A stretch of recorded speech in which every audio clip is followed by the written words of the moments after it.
That's right. Welcome back, everybody. Pleb Underground. I hope that you had a great weekend. Wasn't actually going to do a live show earlier today because we're doing the live monthly show tonight. But when I saw the news about MicroStrategy today, I had to do it. We got to talk about this because in actuality, right, what is being made to be kind of like this big thing. Oh, look, MicroStrategy is being sued by shareholders. Oh, this is the beginning and this and that. And you guys know I am not a MicroStrategy fanboy. So of course, right, I'd be like, oh yeah, that's it. You know, this is what's happening. It's all falling apart. Like that's not exactly the case, right? Like that's not what's happening at all. And I just want to give some perspective on this company that is essentially pushing through this lawsuit. So anyways, let's dive into it here. We're gonna, yeah, that's right. We're gonna pull up some stuff and look at some things, hopefully, or not. Okay, I guess that seems to be the best way to do it. Anyways, all right. So what we ended up seeing is the plaintiff Anas Hamza purports to assert claims on behalf of a purported class of investors for a period running from April 30th, 2024 to April 4th, 2025.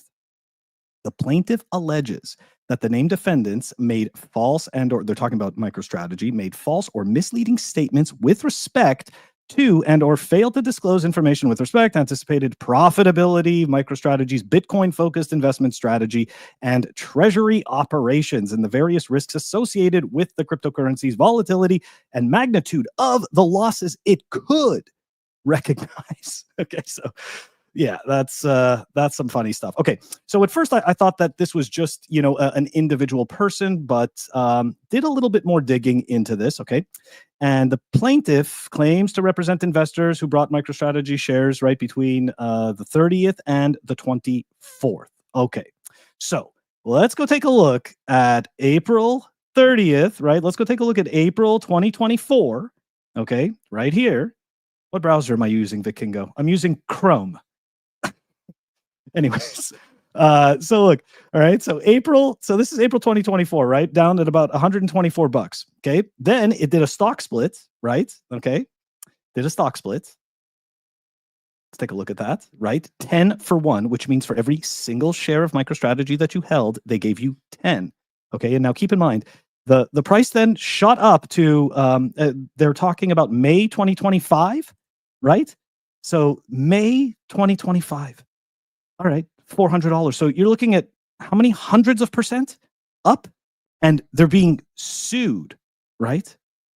I mean, this just doesn't make any sense at all.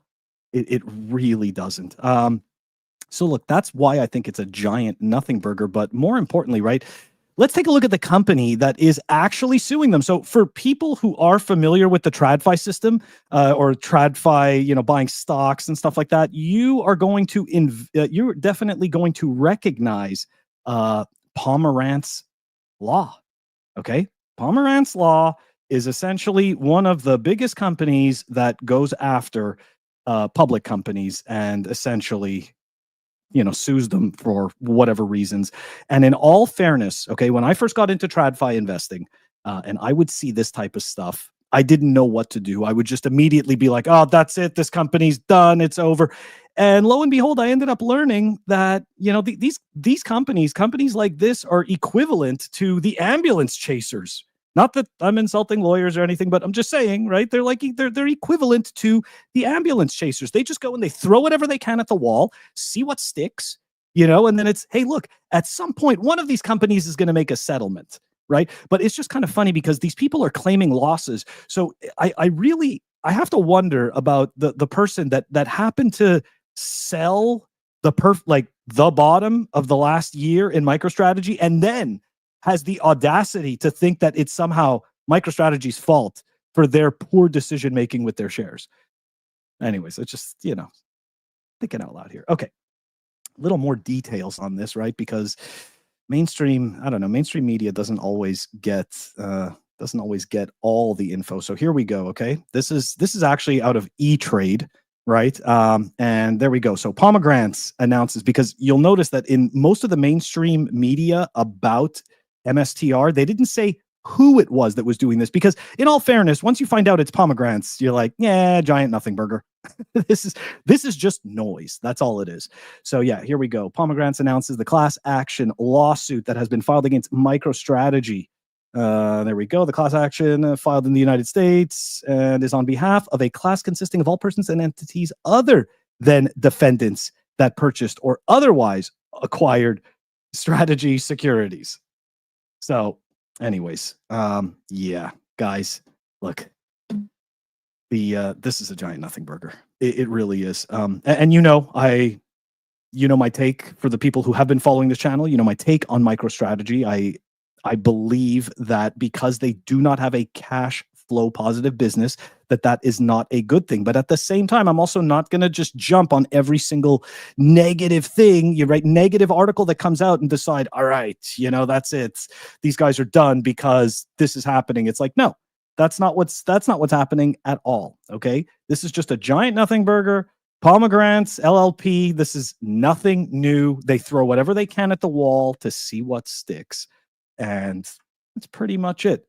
So yeah, good times, guys. I'm sorry. I had to do this clip about this because I know that some people are going to sit there, and even though some Bitcoiners want to pretend that they don't necessarily own MicroStrategy shares, some of them also do, right? Because some people do have 401ks and whatnot, and they were not able to move that money out, or decided not to move that money out because of tax implications, and therefore they're holding shares of stuff like MicroStrategy and IBIT and whatnot. And when you see news like this, you sometimes think, uh-oh, this could be the end. And really it's not. It's just Pomerantz LLP. The link is in the show notes if you want to take a look at every single company here. You know what? Just add this back here, okay? Just for a quick second. Let's go take a look at the companies that they're suing. I mean, you guys could see this ridiculous list. They're just throwing everything at the wall to see what sticks. Caribou Biosciences, AstraZeneca, the Trade Desk, AMC Networks, like really? As if you couldn't figure out that AMC stock price was going to shit the bed?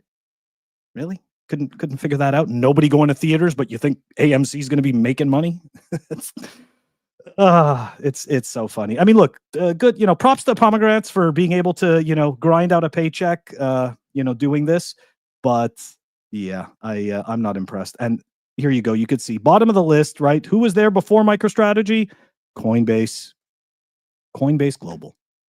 So it's the same story over and over again. There's shareholders who, for whatever reason, right? They sold their shares, they lost money, and they believe that they should be compensated for the risks that they took. The last piece I wanted to say about this was this. When I first started buying equities in my 20s, I didn't see this amount of companies that were essentially getting litigated. And something changed, right? Like something happened where all of a sudden this became something normal, and it became, in my eyes, it became normalized. And for some reason, it's almost like investors, right? People who are seeking to take risk, all of a sudden could no longer pay the price of that risk. That's what it seems like to me. And it's like all of a sudden you decide that you can't lose, right? So you're going to go and hire these entities to go and try to get back whatever you can. And I mean, look, it depends, right? MicroStrategy may settle with them, right? MicroStrategy may settle with Pomerantz, but if you ask me, they don't have a leg to stand on. Okay.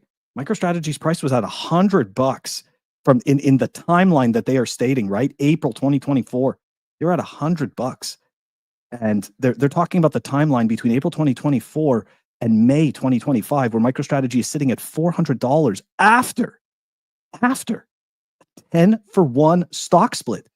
Good luck, Pomerantz. Good luck, Amass, or whatever your name is, trying to extract dollars out of MicroStrategy with that particular claim. I just don't think it's going to happen. Anyways, guys, you know the deal. MicroStrategy is not Bitcoin. Only Bitcoin is Bitcoin. But of course, I just wanted to assuage, people's fears. All right.